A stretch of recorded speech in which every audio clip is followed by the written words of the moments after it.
बिस्मिल्लाहिर्रहमानिर्रहीम। स्टूडेंट हमने lecture number 4 में ना होमोजीनियस डिफरेंशियल इक्वेशंस के बारे में पढ़ा था।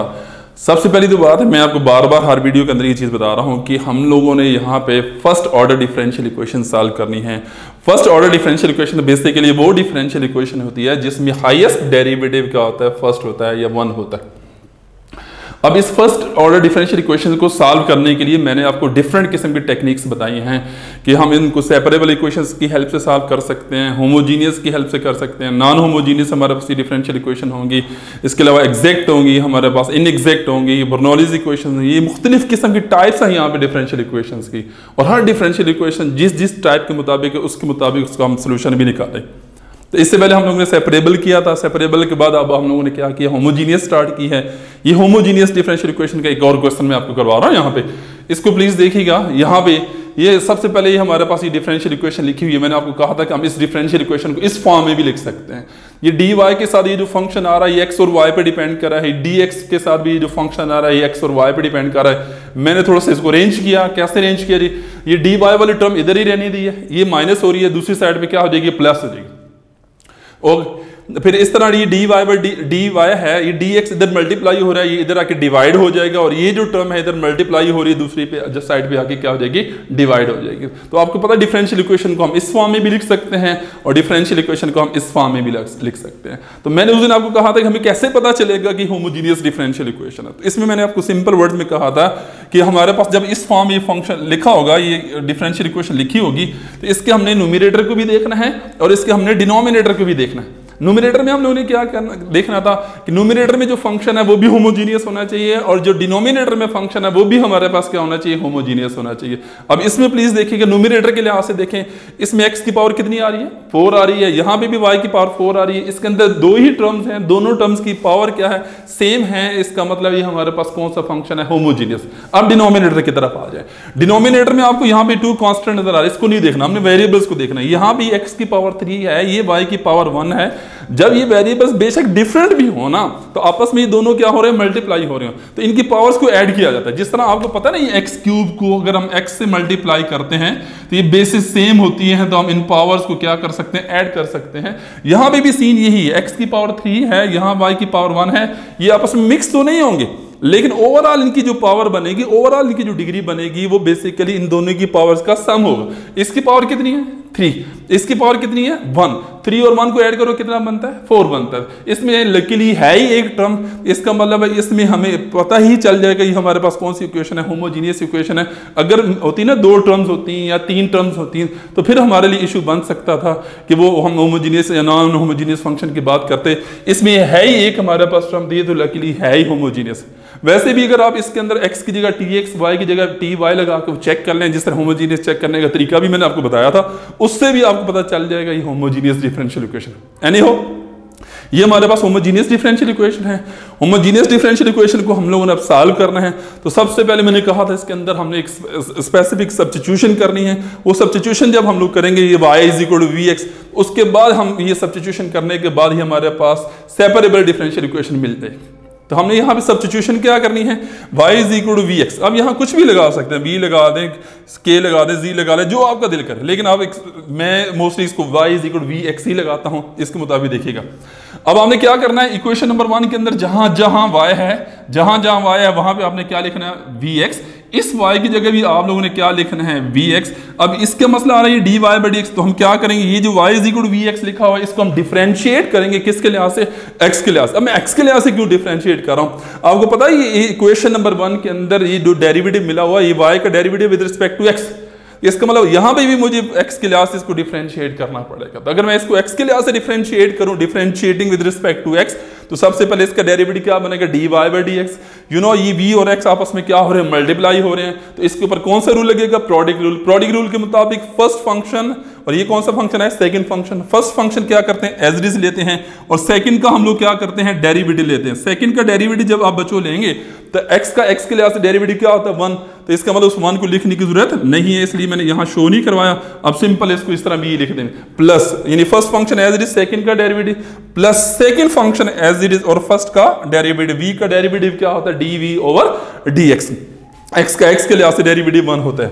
एनी हो, अब आपको ये क्वेश्चन नंबर 2 नजर आ रही है। और दूसरी ये आपको इक्वेशन नंबर कौन सी नजर आ रही है, ये 3 नजर आ रही है। आप क्या करें, इक्वेशन नंबर 2 और 3 की वैल्यू आपने इक्वेशन नंबर 1 के अंदर लगानी। क्या करना है, इक्वेशन 2 की वैल्यू क्या है, y is equal to v x, इसका मतलब जहां जहां y है वहां पे आप vx लगा देंगे। इक्वेशन नंबर 3 के अंदर किसकी वैल्यू आ रही है, dy बाय dx, इसका मतलब ये जो आपको dy बाय dx नजर आ रहा है इसकी जगह आपने ये वाली सब्स्टिट्यूट कर देनी है वैल्यू, ये पूरी की पूरी वैल्यू यहां आप सब्स्टिट्यूट कर देंगे। तो अब मैंने यहां लिखा है, देखिएगा प्लीज, देखिएगा putting values of equation 2 and 3, 2 और 3 की वैल्यू किसमें हम लोगों ने लगाई, इक्वेशन नंबर 1। अब equation number 1 implies that, equation number 1 को देखिएगा, यहां dy बाय dx की वैल्यू लगाई, इधर y की जगह मैंने vx लगा दिया, इसको देखिएगा ये प्लीज मैंने वो वैल्यू लगाई है। अब देखिएगा x की पावर 4 और यहाँ पे y की जगह अब vx लगाएंगे तो v की पावर 4 x की पावर 4 आ जाएगा, नीचे 2 इंटू एक्स क्यूब और इस y की जगह आपने क्या लगाया vx। अब इसको आगे फर्दर हम लोगों ने सिंप्लीफाई करना है। ये जो दोनों टर्म्स आ रही हैं इनमें से हम x की पावर 4 ये x की पावर 4 क्या कर सकते हैं, कॉमन ले सकते हैं और ये एक्स क्यूब और ये x आपस में मल्टीप्लाई होगी, x की पावर क्या बना देंगे, 4 बना देंगे। ठीक है जी, तो ये बन गया 2 इंटू एक्स की पावर 4 इंटू वी। अब ऊपर मैंने x की पावर 4 कॉमन लिया था, नीचे x की पावर 4 है, ये x की पावर 4 ये x की पावर 4 आपस में क्या हो जाएंगे, कैंसिल हो जाएंगे, ये बन जाएगा v प्लस एक्स, ये हमारे पास टर्म मिलेगी। अगला स्टेप हम लोगों ने काम क्या किया जी, ये v ऐड हो रहा है, v इधर ऐड हो रहा है, दूसरी साइड पे जाके क्या हो जाएगा, सब्ट्रैक्ट हो जाएगा। तो इसका मतलब ये v जब उस साइड पे सब्ट्रैक्ट हो जाएगा तो सिर्फ ये वाली टर्म इधर बच जाएगी, हम v को उधर लेके गए। अब उसके बाद हम लोगों ने क्या करना है, इसका एलसीएम लेना है। इसके नीचे कुछ नहीं है तो इसके नीचे क्या है, 1 है, तो इन दोनों का जो एलसीएम आएगा 2v इंटू 1 का 2v आएगा। ये v 1 इसके साथ मल्टीप्लाई होगा, 2v इसके साथ मल्टीप्लाई होगा, तो जब आप मल्टीप्लाई करेंगे 1 प्लस v की पावर 4 ये माइनस 2v स्क्वायर बन जाएगा और उसके बाद ये x dv ओवर dx ये एज इट इज चलेगा। अब यहाँ से आप देखिएगा हम क्या करेंगे, ये जब हमने सब्स्टिट्यूशन की है ना तो अब इसके अंदर हम ये जो वेरिएबल्स है x और v इनको अलग-अलग कर सकते हैं, ये सेपरेबल इक्वेशन बन चुकी है। अब मैं क्या काम करूंगा, ये v वाली टर्म मैं इस साइड पे लेके आऊंगा और ये जो x वाली नजर आ रही है ना और x dx ये मैं दूसरी साइड पे लेके आऊँ। मैंने उस दिन भी आपको बताया था कि डिफरेंशियल हमेशा न्यूमरेटर में मौजूद होना चाहिए, dv ऊपर मौजूद होना चाहिए।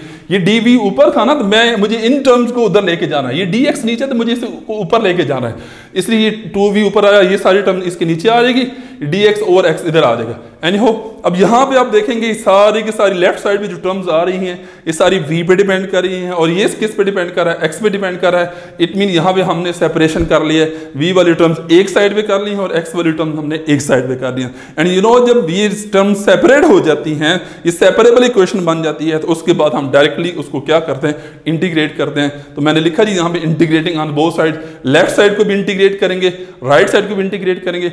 इसकी इंटीग्रेशन क्योंकि इसके अंदर dv आ रहा है, differential with respect to v आ रहा है, तो इसकी इंटीग्रेशन v के लिहाज से होगी, इसमें डिफरेंशियल x के लिहाज से आ रहा है तो इसका मतलब इसकी इंटीग्रेशन x के लिहाज से आएगी। अब अगला काम अब देखिएगा, दोनों साइड में इंटीग्रल मैंने अप्लाई किया। अब प्लीज यहां देखिएगा, ये नीचे आपको v स्क्वायर माइनस 1 की पावर प्लस 2 नजर आ रहा है, तो आपने क्या करना है, ये v स्क्वायर माइनस 1 की पावर नीचे प्लस 2 है तो ऊपर जाके क्या बन जाएगा, माइनस 2 बन जाएगा और ये 2v साथ आ जाएगा, dv साथ आ जाएगा, ये 1 ओवर x dx। इसके ऊपर आप नहीं कर सकते, इसके ऊपर नहीं लेके जा सकते क्योंकि ये x की पावर ऊपर लेके जाएंगे, x की पावर माइनस 1 बनेगा, उसके ऊपर पावर रूल नहीं लगेगा। पावर रूल क्या कहता है कि पावर माइनस 1 नहीं होनी चाहिए, माइनस 1 के अलावा कोई भी पावर हो तो चलेगी लेकिन माइनस 1 नहीं होनी चाहिए, इसका मतलब इसके ऊपर हम पावर रूल नहीं लगा सकते। एनीहो लेकिन अब यहां पे देखिएगा, ये आपको ये फंक्शन नजर आ रहा है, पावर रूल कब लगता है, पावर रूल के ऊपर 2 कंडीशन होती हैं कि बेस का, ये जो बेस आपको नजर आ रही है ये प्लीज देखिए कि ये बेस होती है, इसका डेरिवेटिव साथ मौजूद होना चाहिए और ये जो पावर है ये -1 नहीं होने चाहिए। तो अब यहां देखिए पावर -2 है, पावर -1 नहीं है, इसका मतलब पहली कंडीशन पूरी होगी। बेस देखिए v स्क्वायर -1, v स्क्वायर का डेरिवेटिव क्या होता है 2v और -1 का डेरिवेटिव बेसिकली क्या होता है 0 होता है। इसलिए यहाँ हम लोगों ने काम क्या किया जी, अभी इसका मतलब इसके ऊपर पावर रूल लगेगा। पावर रूल क्या कहता है, ये जो फंक्शन आ रहा है उसके अंदर आप 1 ऐड करेंगे, इसकी पावर के अंदर 1 ऐड करेंगे, जो पावर आती है उसी से हम लोग क्या कर देंगे, डिवाइड कर देंगे। उससे अगला काम मैंने क्या काम किया जी, ये -1 इधर आ गया, ये v स्क्वायर -1 की पावर -1 थी, डेफिनेटली नीचे जाके क्या बन जाएगी +1 बन जाएगी। अब ये देखिए मेरे पास ये डिफरेंशियल इक्वेशन मैं सॉल्व तो कर चुका हूँ, ये पूरी की पूरी डिफरेंशियल इक्वेशन ये सॉल्व हो चुकी है अगर आप इसको देखें, लेकिन इशू फिर वही क्या है कि हमें क्वेश्चन किस में दिया गया था, क्वेश्चन दिया गया एक्स और वाई की फॉर्म में, इसका मतलब उसने आंसर भी किस फॉर्म में डिमांड करना है, एक्स और वाई की फॉर्म में। यहाँ फिर वही इशू कि हमारा आंसर वी और एक्स की फॉर्म में आ रहा है। ये वी हमने खुद इंट्रोड्यूस करवाया था, इसका मतलब इस वी को हमने खत्म भी खुद ही करना है, और खत्म करने के लिए इक्वेशन नंबर 2 को हमने यूज किया था, इक्वेशन 2 को ही यूज करके हम वी को खत्म भी करेंगे। इसका मतलब पहले हमने as we know that y is equal क्या है जी वी एक्स, और यहाँ पे x मल्टीप्लाई और उधर जाकर डिवाइड हो जाएगा, यहाँ से मैंने v की वैल्यू निकाली। अब अगला काम मैंने क्या करना है, ये जो v की वैल्यू आ रही है वो v की वैल्यू इस इक्वेशन नंबर 5 के अंदर मैंने सब्स्टिट्यूट कर देनी है। जहां जहां आपको v नजर आ रहा है, ये v नजर आ रहा है, इस v की जगह आप क्या लगा देंगे, y ओवर x लगा देंगे। अब इस v की जगह अगर आप y ओवर x लगा लेंगे तो इसका मतलब आप ये देखिएगा क्या, इसको मैं थोड़ा सा रफ वर्क कर देता हूँ, -1 ओवर ये बन जाएगा v की जगह y over x, v square over x का स्क्वायर -1, ये इसकी जगह लगाया, y की जगह y ओवर x। तो ये आप इसका अगर आप एलसीएम लेंगे, x स्क्वायर एलसीएम आ जाएगा, मैंने यहाँ पे डायरेक्ट किया हुआ है, x स्क्वायर एलसीएम आएगा, ये नीचे x स्क्वायर ऊपर चला जाएगा, नीचे वाला x स्क्वायर ऊपर चला जाएगा, तो ये minus as it is x square ऊपर चला गया। और राइट साइड भी आपको पता है कि 1 ओवर x की इंटीग्रेशन क्या थी, log ऑफ x थी, log of x as it is लिखा और कांस्टेंट ऑफ इंटीग्रेशन लिखा। अब ये फाइनल मेरे पास सोल्यूशन आ चुका है, जिसके अंदर आप देखेंगे जो फाइनल सोल्यूशन आ रहा है इसमें x और y ही इन्वॉल्व हैं। ये हमारे पास रिक्वायर्ड सोल्यूशन मिल चुका है। और आपको पता है कि किसी भी डिफरेंशियल इक्वेशन का बेसिकली जो सोल्यूशन होता है वो ऐसी इक्वेशन होती है जिसके अंदर डेरिवेटिव इन्वॉल्व नहीं होता। लेकिन एक और चीज़ आप चेक कर सकते हैं कि जब ये हमें फाइनल सोल्यूशन मिल जाए तो इस फाइनल सोल्यूशन को भी हम चेक कर सकते हैं, आया क्या ये उसका सोल्यूशन है या नहीं। तो कैसे पता चलेगा, आप इस डिफरेंशियल इक्वेशन का दोबारा डेरिवेटिव ले लें, डेरिवेटिव लेने के बाद अगर ये फिर दोबारा ये डिफरेंशियल इक्वेशन मिल जाए तो इसका मतलब ये आपका सोल्यूशन ठीक है। अगर वो दोबारा सोल्यूशन नहीं मिलता तो इसका मतलब आपका सोल्यूशन भी ठीक नहीं। और ये हमारे पास जो सोल्यूशन मिला है ये जनरल सोल्यूशन है। जनरल सोल्यूशन मैंने उस दिन भी आपको कहा था कि जनरल सोल्यूशन वो होता है जिसके अंदर कांस्टेंट ऑफ इंटीग्रेशन मतलब आर्बिट्रेरी कांस्टेंट इन्वॉल्व होता है। अगर ये c की वैल्यू हम फाइंड आउट कर लें with the help of condition, अगर वो हमें देता है तो वो जो नया सोल्यूशन मिलता है वो पर्टिकुलर सोल्यूशन मिलता है। Thank you so much. बिस्मिल्लाहिर्रहमानिर्रहीम। Dear students, homogeneous differential equation का एक और प्रॉब्लम मैं आप लोगों के लिए सॉल्व करने लगा हूँ, लेकिन इसकी स्पेशलिटी क्या है कि इसके अंदर ना ट्रिग्नोमेट्रिक फंक्शन एक इन्वॉल्व हो रहा है, कॉज इन्वॉल्व हो रहा है। तो इससे पहले हमने वो अलजेब्रिक वगैरह इस तरह के सिंपल से क्वेश्चन किए थे, इतना मुश्किल नहीं था। ये थोड़ा सा ट्रिग्नोमेट्रिक फंक्शन आ रहा है, थोड़ा सा डिफरेंट आ रहा है, इसलिए मैं इस क्वेश्चन को सॉल्व कर रहा हूँ। आप लोगों ने क्या करना है, सबसे पहले ये हमारे पास एक डिफरेंशियल इक्वेशन गिवन है, इसको इस फॉर्म के अंदर आप लोगों ने अरेंज करना है। तो मैंने क्या किया, ये वाली टर्म एज इट इज रहने दी और ये वाली प्लस हो रही है, उधर जाके क्या हो जाएगी, माइनस हो जाएगी। उसके बाद आप क्या करेंगे, ये चीज़ ये मल्टीप्लाई हो रही है डी वाई के साथ, ये दूसरी साइड पे क्या हो जाएगी, डिवाइड हो जाएगी। फिर उसके बाद अगला मैंने काम क्या किया, ये माइनस ऊपर लिखें या माइनस को ये नीचे वाले से मल्टीप्लाई करें, इससे कोई फर्क नहीं पड़ता। ये माइनस को मैंने जब नीचे वाले से मल्टीप्लाई कर लिया तो इसने माइनस को प्लस एक्स बना दिया और इस प्लस को क्या बना दिया, माइनस बना दिया। अब उससे अगली बात एक और चीज़ देखिएगा प्लीज़, ये हमारे पास होमोजीनियस डिफरेंशियल इक्वेशन है, इसका न्यूमरेटर देखें, इसमें है ही एक टर्म। तो मैंने कहा एक टर्म हो तो फिर तो उसकी कोई टेंशन ही नहीं होती, 2 टर्म्स हो या 3 टर्म्स हो तो फिर हमें नॉन होमोजीनियस होमोजीनियस का चक्कर होता है। इधर एक ही टर्म है, ये ऊपर वाला क्या है, होमोजीनियस है। दूसरी बात, यहाँ पे नीचे वाले देखें, यहाँ पे भी x की पावर 1 है, यहाँ पे भी y की पावर कितनी है, 1 आ रही है। इन दोनों टर्म्स की पावर क्या आ रही है, सेम आ रही है। इसका मतलब हमारे पास कौन सा फंक्शन है, होमोजीनियस। और अगर आप कॉस के एंगल अगर आप देखते हैं, कॉस के एंगल अगर आप देख लें, इस कॉस के एंगल के अंदर भी जो आपको जो चीज़ नज़र आ रही है वो बेसिकली क्या नज़र आ रहा है, y और x नज़र आ रहा है। इट मीन यहाँ पे y की पावर 1 है और x की पावर क्या 1 है, तो उसका एंगल भी बेसिकली क्या है, होमोजीनियस। इसका न्यूमरेटर और डिनोमिनेटर क्या है, होमोजीनियस है। एनीहो, ये हमारे पास होमोजीनियस डिफरेंशियल इक्वेशन है। होमोजीनियस डिफरेंशियल इक्वेशन के अंदर वही काम कि हम पहले सबसे पहले क्या करेंगे, y is equal to vx लगाएंगे, vx सब्स्टिट्यूशन हम इसके अंदर करेंगे। फिर इसका क्या करेंगे, डेरिवेटिव लेंगे। पहले मैंने आपको बताया कि इसका डेरिवेटिव x के लिहाज से लेंगे क्योंकि ये x के लिहाज से डेरिवेटिव मौजूद है।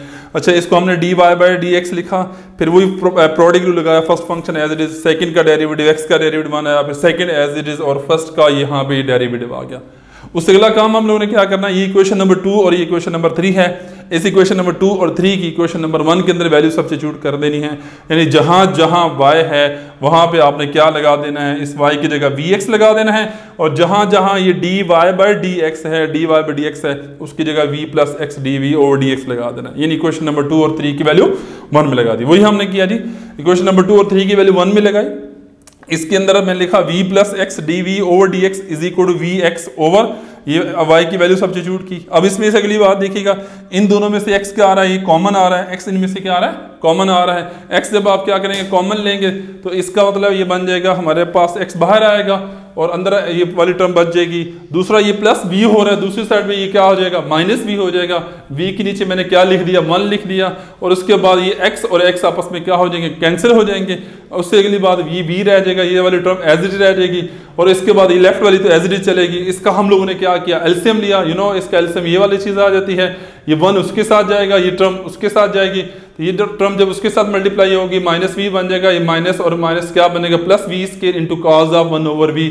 तो ये वही मैंने समझाया हो आपको कि जब आप सब्स्टिट्यूशन करेंगे तो हमारे पास ये सब्स्टिट्यूशन करने के बाद जो नई डिफरेंशियल इक्वेशन मिलेगी, वो नई डिफरेंशियल इक्वेशन बेसिकली क्या होगी, सेपरेबल इक्वेशन होगी। अब इसके अंदर हम क्या कर सकते हैं, सेपरेबल इक्वेशंस के अंदर सबसे पहले तो हम लोगों ने इसके अंदर सिंप्लीफाई किया, ये v और माइनस v कैंसिल हो जाएंगे, v square cos of 1/v रह जाएगा, 1 minus v cos of 1/v रह जाएगा।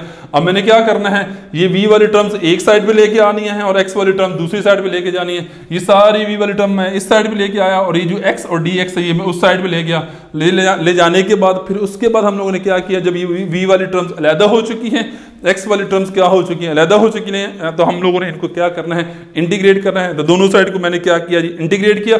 अब इंटीग्रेशन के बाद ये पहले हम लोगों ने क्या किया जी, इसको ब्रेक कर लिया, पहले 1 के नीचे पूरी की पूरी टर्म लिख दी और फिर इसके नीचे ये पूरी की पूरी टर्म लिखी। अब इससे अगली बात देखिएगा प्लीज, अच्छा इसमें प्लीज देखिएगा, सबसे पहली तो बात है ये cos ऑफ 1/v है, cos ऑफ 1/v ऊपर जाके क्या बनेगा, secant 1/v, और ये 1/v स्क्वायर को मैंने अलग करके लिख दिया। इससे अगली बात देखिएगा, इसमें देखेंगे v और ये स्क्वायर आपस में क्या हो जाएंगे, कट जाएंगे, cos of 1/v cos of 1/v आपस में कैंसिल हो जाएंगे, और दूसरी साइड पे हमारे पास आएगा 1/x dx आ जाएगा। अब उससे अगली बात देखिएगा प्लीज, हम लोगों ने क्या करना है, इस फंक्शन की आप लोगों ने इंटीग्रेशन करनी है। इस फंक्शन की इंटीग्रेशन करने के लिए आप लोग क्या करेंगे, सबसे पहले जो है ना इसका डेरिवेटिव, इसके एंगल का डेरिवेटिव आप लोग कंप्लीट करेंगे, क्योंकि सीकेंड एक हमारे पास ट्रिग्नोमेट्रिक फंक्शन है। तो जो भी हमारे पास ट्रिग्नोमेट्रिक फंक्शन आता है उसकी इंटीग्रेशन तब पॉसिबल होती है जब उसके एंगल का डेरिवेटिव साथ मौजूद होता है। तो यहाँ पे ये सीकेंड है, सीकेंड का एंगल क्या है, 1/v, तो 1/v उसका एंगल है, 1/v का डेरिवेटिव साथ यहाँ मौजूद होना चाहिए था। तो इसलिए हमने काम यहाँ पे क्या करना है, 1/v का डेरिवेटिव क्या होता है, इसको प्लीज देख लीजिएगा, d/dv ऑफ 1/v, इसको हम किस तरह लिख सकते हैं, ये प्लीज देखिएगा, v की पावर क्या लिख सकते हो, -1, यहाँ पे पावर रूल लगेगा, पावर रूल के मुताबिक ये बन जाएगा -1/v स्क्वायर। इसका मतलब यहाँ पे साथ जो डेरिवेटिव मौजूद होना चाहिए था वो क्या होना चाहिए था, -1/v स्क्वायर मौजूद होना चाहिए था। इट मीन -1/v स्क्वायर बनाने के लिए हम यहाँ पे क्या करेंगे, इधर भी माइनस से मल्टीप्लाई करेंगे और यहाँ से भी हम क्या करेंगे, माइनस से मल्टीप्लाई करेंगे। तो अब देखिए इस एंगल का डेरिवेटिव साथ कंप्लीट हो गया।